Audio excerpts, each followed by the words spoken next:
अच्छा, बिस्मिल्लाहिर्रहमानिर्रहीम। आज हम इस जो हमारा फ़ाइनल कालब था उसको फ़ाइनल पेपर पर ट्रेस करने जा रहे हैं। और चूँकि पीछे जो पेपर है हम इसके पीछे टेपिंग कर देंगे ताकि वो हिले जुले ना, अपनी जगह से हिलेगा तो फिर हमारी प्लेसमेंट वो ख़राब हो जाएगी। लेकिन अगर पेपर छोटा हो और आप इस चीज़ के आदी हो जाए तो फिर आप उसको संभाल सकते हैं।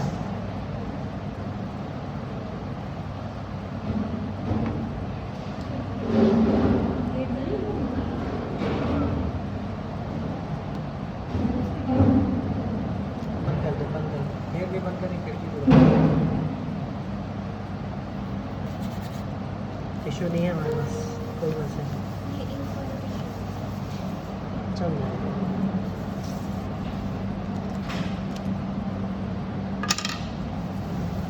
अच्छी तरह से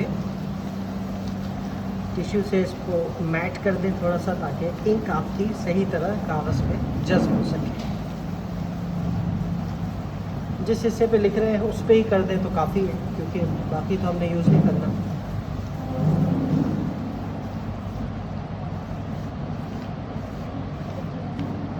टिश्यू वैसे भी हमारे हाथ में होना चाहिए।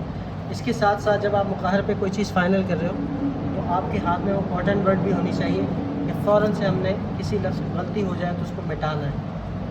तो खुरचने की बजाय हम फ़ौरन उसको मिटा देंगे फ़ौरन से, तो फिर वो ज़्यादा आसानी होगी इसमें। इंक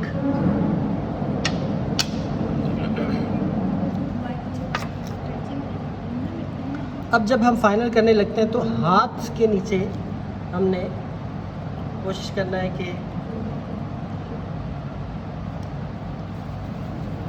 आप टिश्यू वगैरह या वो ज़ेर दस्त जो चमड़ा वगैरह होता है वो रख लें, कागज़ रख लें, टिश्यू रख लें, या वो जो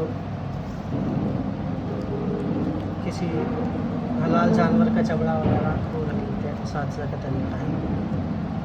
अब आपने नीचे की जो लाइट है वो भी शो होनी चाहिए ताकि आपको नज़र आए, और ऊपर बिल्कुल अंधेरा ना हो, ऊपर भी रोशनी हो ताकि आपको पता चले कि इंक का क्या टेक्सचर आ रहा है। अगर ऊपर बिल्कुल अंधेरा होगा तो ऊपर वाली चीज़ आपको नज़र ही नहीं आएगी कि इंक फीकी चल रही है या सही चल रही है। और जब हम फाइनल करने लगते हैं तो उमूमन चूँकि फ़िक्स है ना सब कुछ, पीछे टेपिंग हुई हुई है, सब कुछ हुआ हुआ है, तो हम उल्टे हाथ से शुरू करते हैं ताकि अब यहाँ से करेंगे तो वो सूखेगा नहीं, मेरा हाथ टच हो जाएगा तो उसमें फिर ख़राब होने का ख़दशा है। तो ये देखें,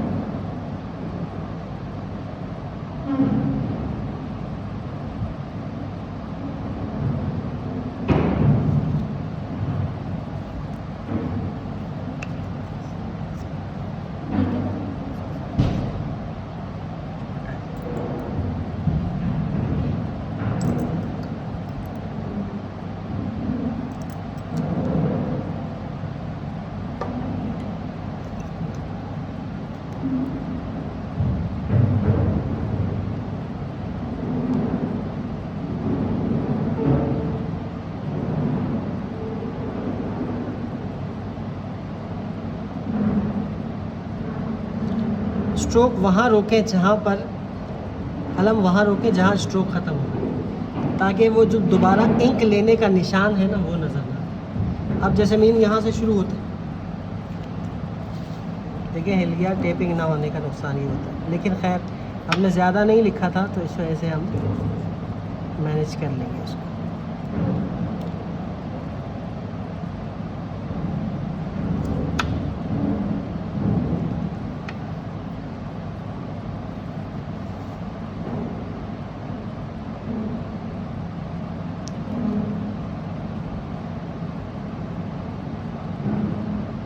बिल्कुल आराम से आपने कलम चलाना है, देखते हुए ऊपर नीचे की नोक आपकी बाहर ना निकले। और इसकी प्रैक्टिस आपकी मश्क में ही हो जाती है। अगर आप आराम से मश्क करना सीखते हैं तो फिर इसकी प्रैक्टिस वहीं पर हो जाती है। अच्छा, ये भी हम आखिर में करेंगे ताकि नीचे ना लगे, इसको हम आखिर में करते हैं।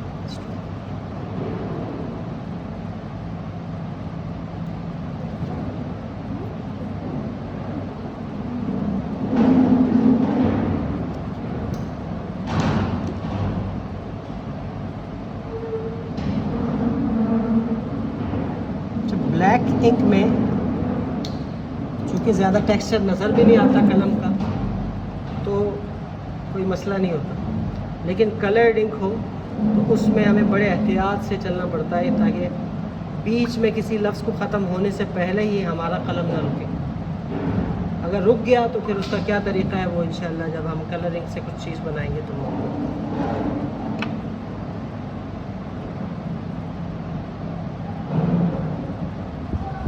अब मेरा अलिफ यहाँ था, लेकिन वो चूँकि बीच में फासला है तो मैंने थोड़ा सा उसको सीधा कर दिया।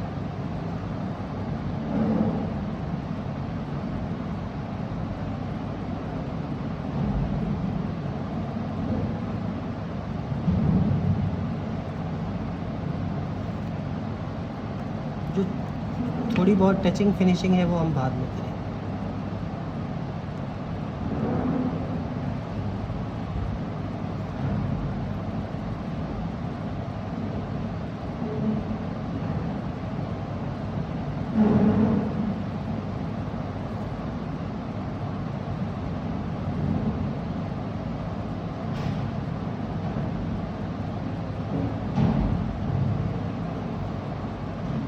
अच्छा, इसमें ये नहीं है कि लोग आपसे कहेंगे भाई ये क्या, ये तो आप ट्रेस कर रहे हैं। खत्तात तो वो होता है जो सामने लिखे, डायरेक्ट लिखे। तो ये कोई ऐप की बात नहीं है। आप किसी दूसरे का काम नहीं चोरी कर रहे, आप अपने काम की ट्रेसिंग कर रहे हैं। और दूसरा ये कि काम अच्छे से अच्छा पेश करना होता है, तो उसके लिए मेहनत करनी पड़ती है। हर चीज़ में फिनिशिंग की, परफेक्शन की ज़रूरत पड़ती है। ये हाथ छोटे कलम से डलेगा, इसको हम बाद में डालेंगे।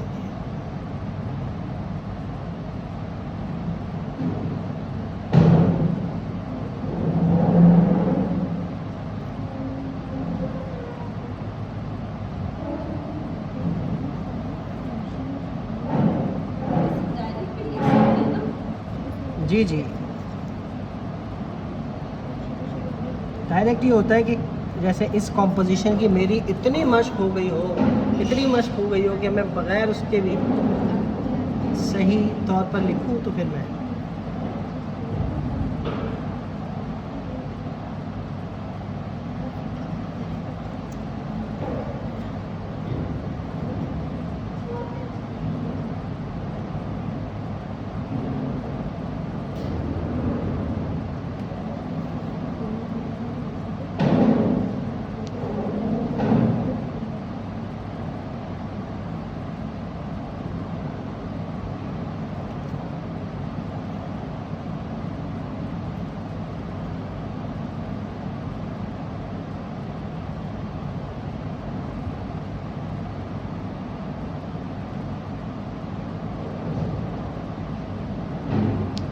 लफ्ज़ अल्लाह के लाम में ये ताज आता है। ये जो है ताज सुरुस में बनता है। सुरुस में बनता है बिल्कुल, लेकिन उसमें किसी और तरह का होता है।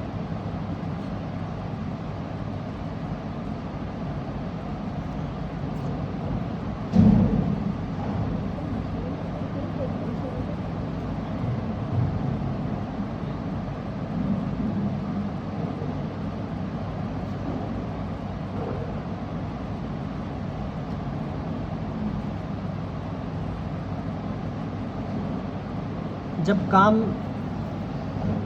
एंड पे पहुंचने वाला होता है तो एक्साइटमेंट बढ़ रही होती है, तो उस एक्साइटमेंट में काम ख़राब हो रहा होता है। आपको जल्दी नहीं करना, ज़रा हिम्मत हौसले से काम लेना होता है, क्योंकि असल काम किसी चीज़ को सही तौर पर इख्तिताम पर पहुंचाना है।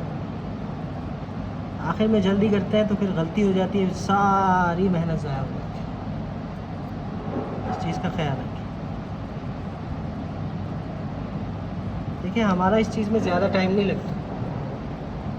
अब थोड़ी देर में हमने ट्रेस कर लिया। काम असल कॉम्पोजिशन बनाना, फिर उसको कालब में ढालना, फिर उसको फाइनल करना, उसमें टाइम ज़्यादा लगता है।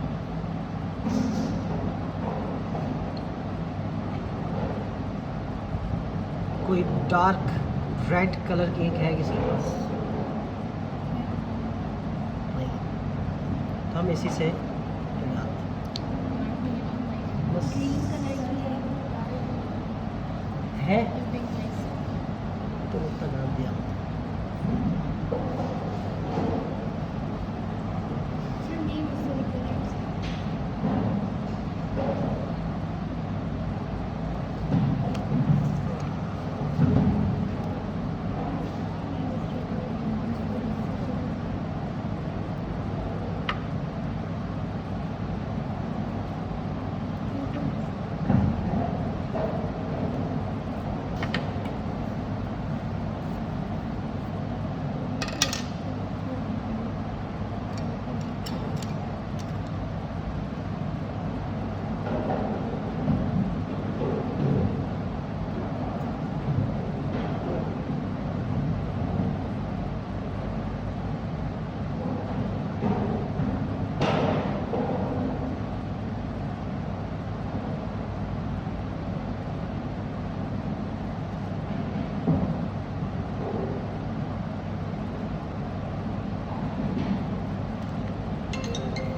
जिन अलिफ में ताज की जगह है तो वहाँ हम ताज बनाएंगे।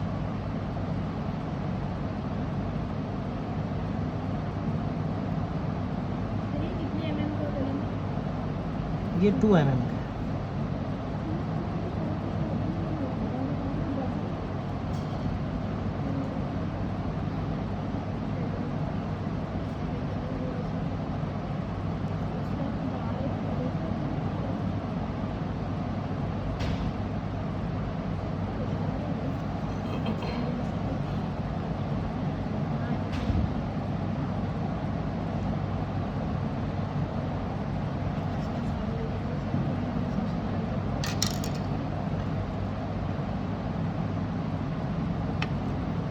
अब इसके बाद जो एराब ज़रूरिया हैं वो सबसे पहले लगाना। एराब ज़रूरिया जिनकी वजह से सही पढ़ा जाए पूरा जुमला, पूरा लफ्ज़।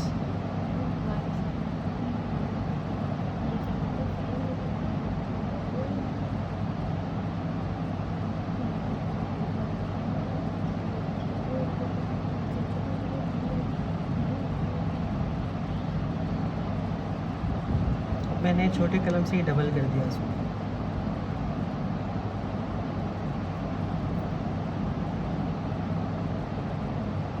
अब ये जो ज़ेर है ये ही की है, बिस्मिल्लाही, और ये जो है नी, बिस्मिल्लाहिर्रहमानी। माँ, ये रहमान का खड़ा ज़बर भी हो गया, माँ, और रहीम की खड़ी ज़ेर भी हो गई। हाँ के बाद यह आता है तो ज़ेर लगा सकते हैं, तो जब ही की आवाज़ आती है तो खड़ी ज़ेर भी लगा सकते हैं। तो ये दोनों का काम किया इसने यहाँ पे। अब जो जगह हमारी बाकी हैं वहाँ हम वर्दा बनवा देंगे। इसको कहते हैं वर्दा और इसको कहते हैं तरफील। तरफील भी कहते हैं इसको। अब जैसे यहाँ है तो यहाँ पर बिस्म की जज़्म आ जाएगी।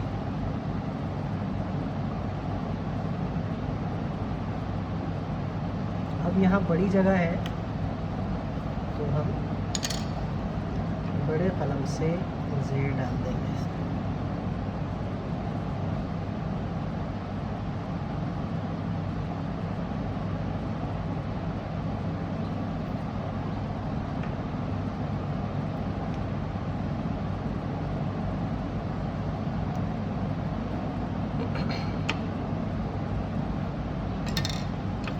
जहाँ भी जगह है तो हम सेम कलम से बड़ी जज़म लाते हैं।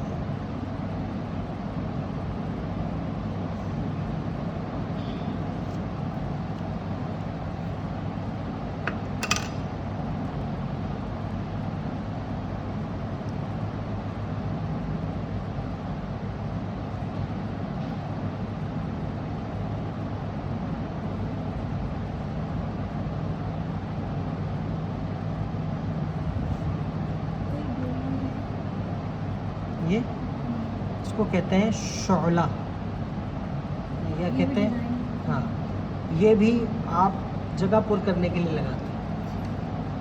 और इसको कहते हैं मुहव्वरा, मुहव्वरा भी कहते हैं इसको। अब जैसे इसका, और ये हमने शद लगाई रहमान की, और ये शद लगाई रहीम के नाम।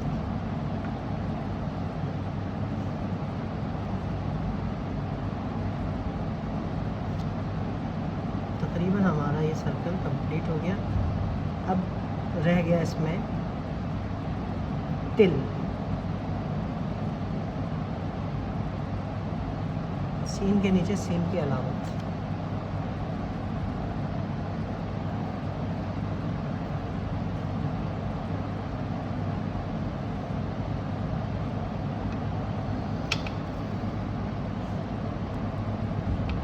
तो तिल हम राइट से लगाएंगे।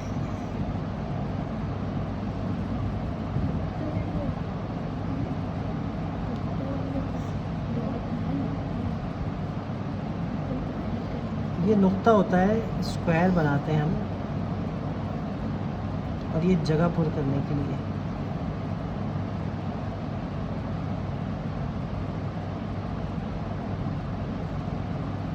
ये बैलेंस से लगाना है आपको, ये नहीं कि जहाँ जी चाहे आप लगा दें, नेगेटिव स्पेस देखते हुए।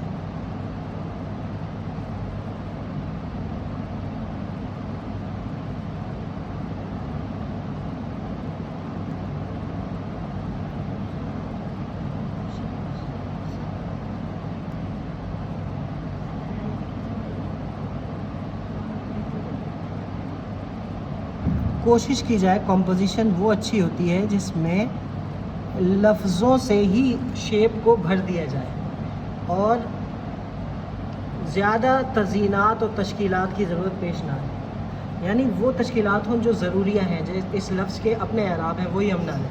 एक्स्ट्रा चीज़ें हमने बहुत कम डाली, जैसे कि ये तरफील वर्दा वगैरह ये बहुत कम डाली है। ये भी छोटी छोटी जहाँ नेगेटिव स्पेस बचे वहाँ डालें। तो कंपोजिशन वो अच्छी होती है जो लफ्ज़ों से ही भर दी जाए, जैसे कि हमने यहाँ पर किया है कि हमारा अब लफ्ज़ों के दरमियान भी देखें तो कोई ऐसी उनके दरमियान कोई इलाका ज़्यादा सुनसान हो, कोई ज़्यादा गुंजान हो, ऐसा नहीं लग रहा, बैलेंस लग रहा है ना सब।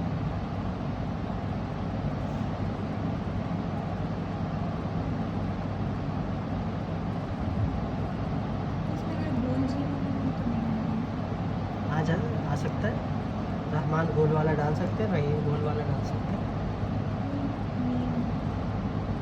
मीम ये वाला, उसके लिए फिर जगह को देखना पड़ेगा।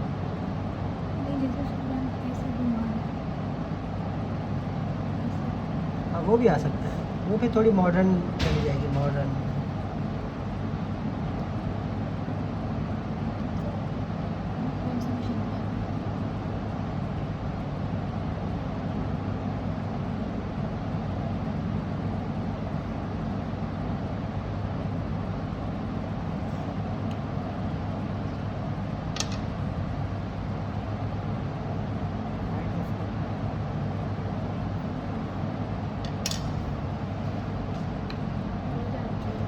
अब आप देखिएगा,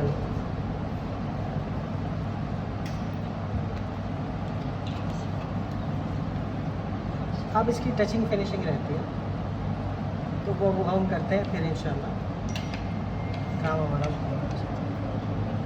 यहाँ पर साइन रह जाए।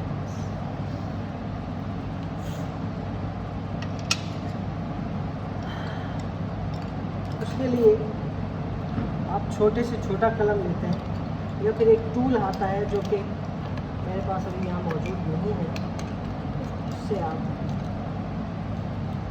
टचिंग करते हैं, वरना आप ये करेंगे कि आप पतले से पतला कलम लेंगे, और पतला कलम यही है हमारे पास। अब हम थोड़ा सा आज़ाद हो गए ना। अब देखिए जहाँ जहाँ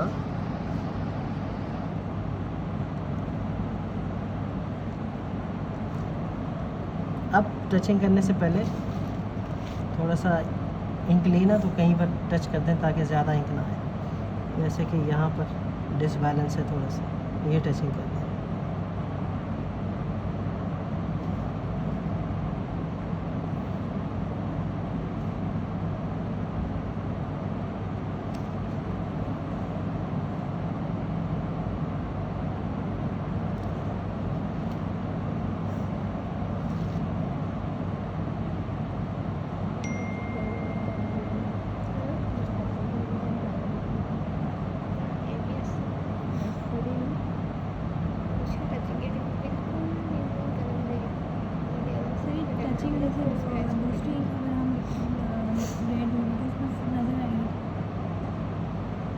उसमें फिर नज़र आती है, लेकिन उसको एक तरीक़ा होता है कि आपने बिल्कुल सुकून से करनी पड़ती है। वो भी करेंगे हम, कलर में भी करेंगे।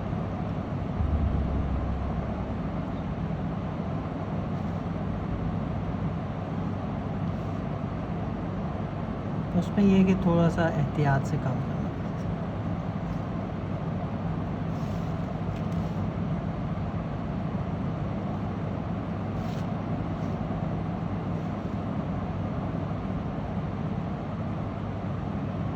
जहाँ भरना था या थोड़ी बहुत वाइब्रेशन थी, वहाँ पर हमने इसको सीधा कर दिया। जहाँ थोड़ा सा निकला हुआ होगा कहीं से एक्स्ट्रा, उसको हम फिनिश करेंगे, तरतीश करेंगे, उसको स्क्रैच करेंगे।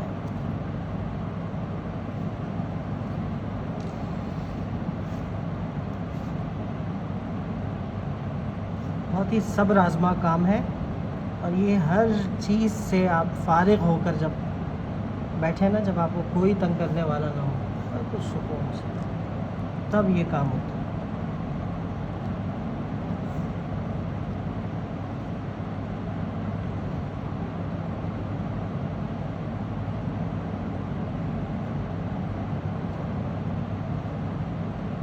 और इसमें टाइम ज़्यादा लगता है, लिखने में, ट्रेस करने में वक्त नहीं लगता जितना टाइम उसके बाद टचिंग फिनिशिंग में लगता है।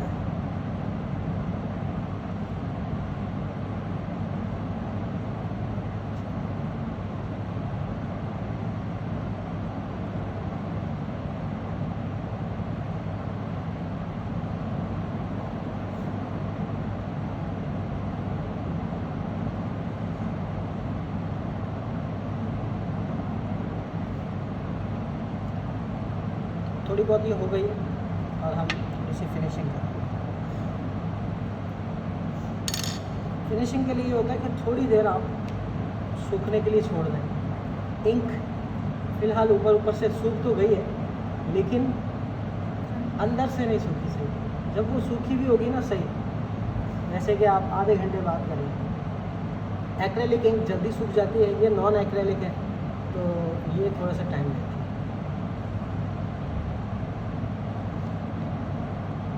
जब स्क्रैचिंग करनी है तो स्क्रैचिंग में आपने ये ध्यान रखना है कि आप पेपर ना फाड़ें। अभी इसके ऊपर देखें, एक पेपर है, फिर कॉर्नफ्लोर है, फिर अंडा है, फिर इसके ऊपर इंक है। आपने इंक उतारनी है, आपका अंडा भी मुतासिर हो, इतने आराम से हाथ चलाओ। इसकी भी प्रैक्टिस करवाई जाती है कि आप स्क्रैचिंग करें। हमारे उस्ताद करवाते हैं, हमारे उस्ताद एक गहरा नुक्ता लगा देते हैं पेपर पर, कहते हैं इसको रिमूव करो और निशान ना आए पेपर, ऐसे रिमूव करो, निशान ना आए। तो वो प्रैक्टिस बहुत टफ प्रैक्टिस होती है। अब जैसे ये है, हल्का सा निकला हुआ यहाँ पे,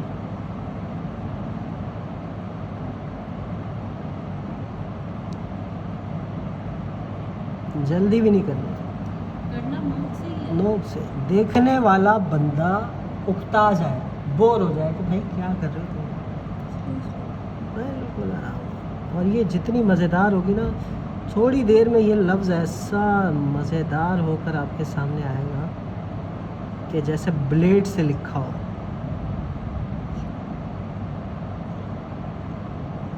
देखिए सूखा हुआ नहीं है, सूखा हुआ नहीं होता तो नीचे निशान छोड़ता है। अच्छी तरह थोड़ी सी इंक को सूखने दिया जाए ताकि उस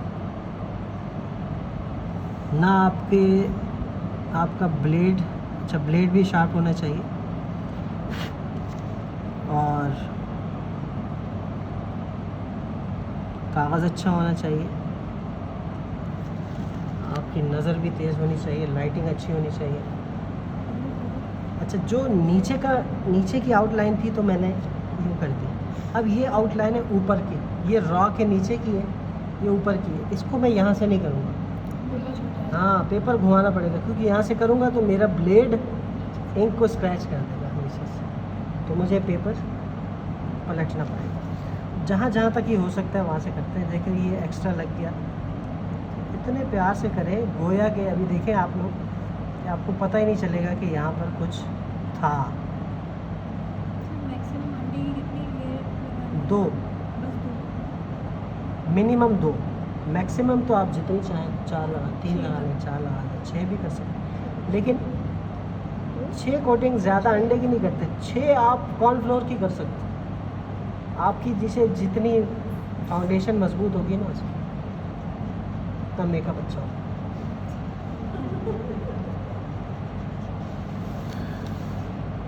सही? 6 कॉर्नफ्लोर की करें और अंडे की 3। अंडे की 2, 3। अब ये देखिए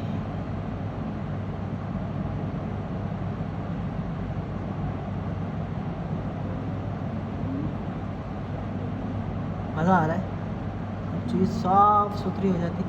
इसको आप नेक्स्ट क्लास में भी लाइएगा, क्योंकि हम इसको करते रहेंगे, फिर ऐसी चीज़ बन के सामने आएगी ना इंशाल्लाह कि मज़ा आ जाएगा।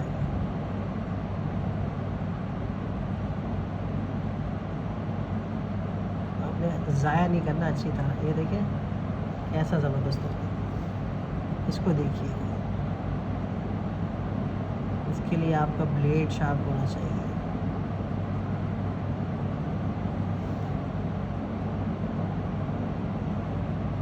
सब्र सब्र सब्र। अब ये ऊपर से मैं गलत कर रहा हूँ, लेकिन ये कि तजर्बे की बुनियाद पे कर रहा हूँ।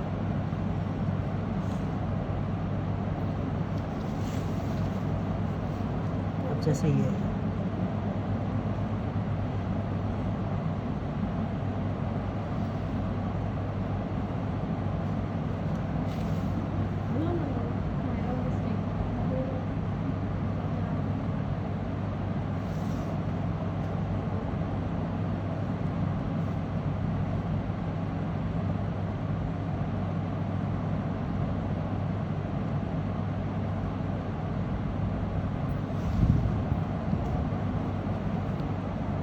अब ये पॉइंटेड नहीं है ना, अब इसको हमने ज़रा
आज हम इसे यहीं छोड़ते हैं। इंशाल्लाह फिर नेक्स्ट क्लास में हम इसको कंप्लीट करेंगे।